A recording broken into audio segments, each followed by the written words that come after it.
There are wounds that heal with time, and then there are wounds that quietly become part of who you are. I know because my mother left me with one. My name's Hannah, and when I was 12 years old, my mother walked out of our home and chose another life over us. I still remember that evening like it happened yesterday.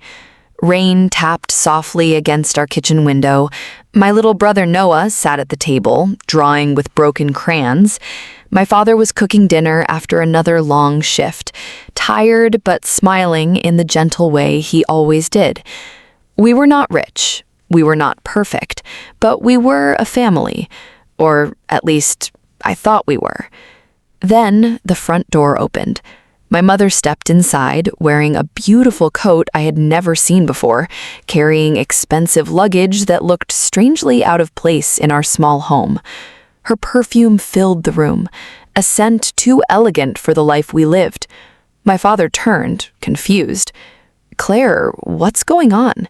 She didn't sit down, didn't explain softly, didn't even look ashamed. She simply said, "I can't live like this anymore." Silence swallowed the room. My father stared at her like his whole world had suddenly cracked beneath his feet. "What are you saying?" She folded her arms.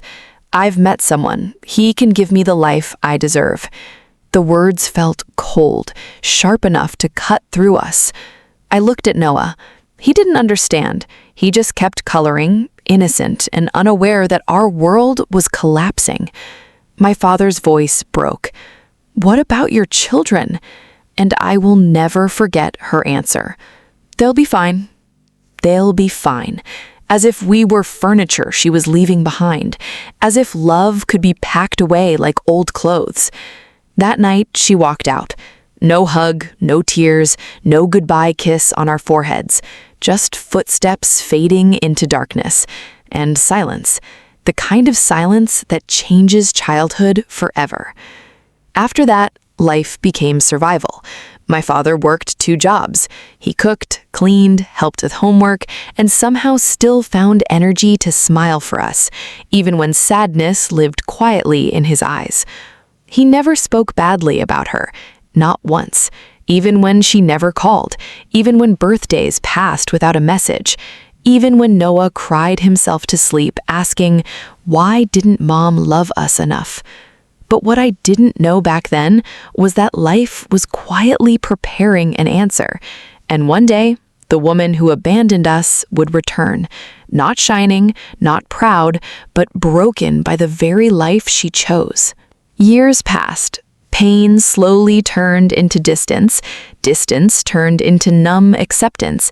And eventually, my mother became more memory than person. I stopped waiting for phone calls, stopped imagining surprise visits, stopped asking why. I simply learned how to live without her.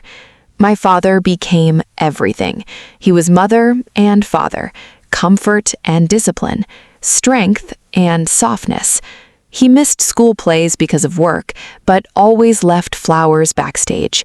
He forgot birthdays sometimes, but stayed up all night making handmade gifts.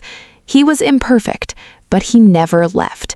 That mattered more than perfection ever could. By the time I turned 28, life looked very different. I had built a successful small business. Noah became a teacher, gentle, wise, and deeply kind, just like our father. And Dad, after years of sacrifice, finally smiled with peace in his eyes. Then, one quiet Sunday afternoon, someone knocked on our door. I opened it and froze. Standing there was my mother, but not the woman I remembered. Gone were the elegant clothes, gone was the confidence and polished beauty she once wore like armor. Her face looked tired, her hands trembled, her suitcase was old and worn, and her eyes held emptiness. Softly she whispered, "Hannah, please." My heart didn't race, it didn't soften, it simply went still. Behind me, Dad stepped into view. His face changed, but not with anger, with sadness. The man she shattered still somehow looked at her with human kindness. She began crying. The man I left with, he lost everything. He left me years ago. I spent everything trying to keep that life. I have nothing now. Nothing. The same emptiness she once gave us had returned to her. Then she said words that shocked me. I want my family back. Family.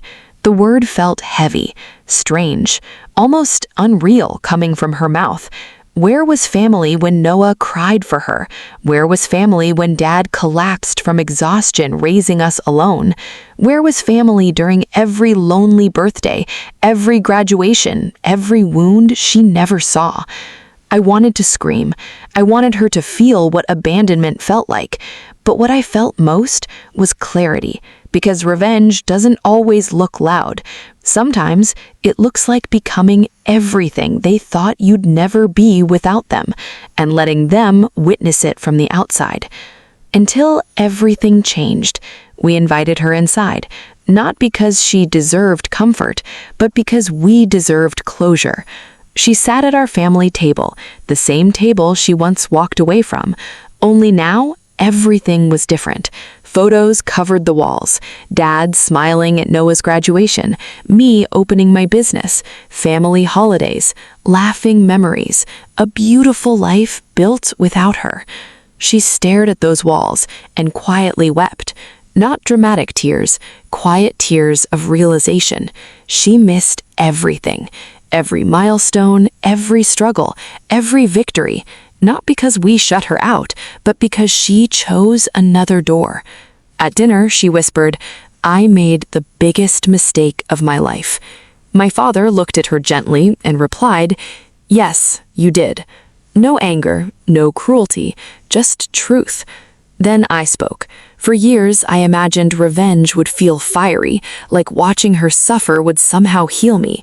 But standing there, I realized healing had already happened, without revenge, without bitterness. I smiled softly and said, We forgive you, but we cannot return to what never existed. Her face crumbled, not from punishment, but from understanding. Forgiveness is not always reunion. Sometimes forgiveness is simply releasing pain while keeping your peace protected. We helped her find a small apartment. We made sure she had food, clothes, and dignity. But she was no longer the center of our lives. She became a chapter, not our future. Months later, she still sends letters, apologies, memories, regret written in trembling words. And every letter reminds me of one powerful truth. Some people leave believing greener fields wait elsewhere, but they forget love, loyalty, and family are treasures money can never replace. My mother left chasing luxury. She returned carrying loss. And what she found waiting was not revenge. It was something stronger. Boundaries, grace, and a family that learned to bloom after abandonment. Sometimes the deepest justice is simple. Living beautifully without the person who once believed you were worth leaving behind.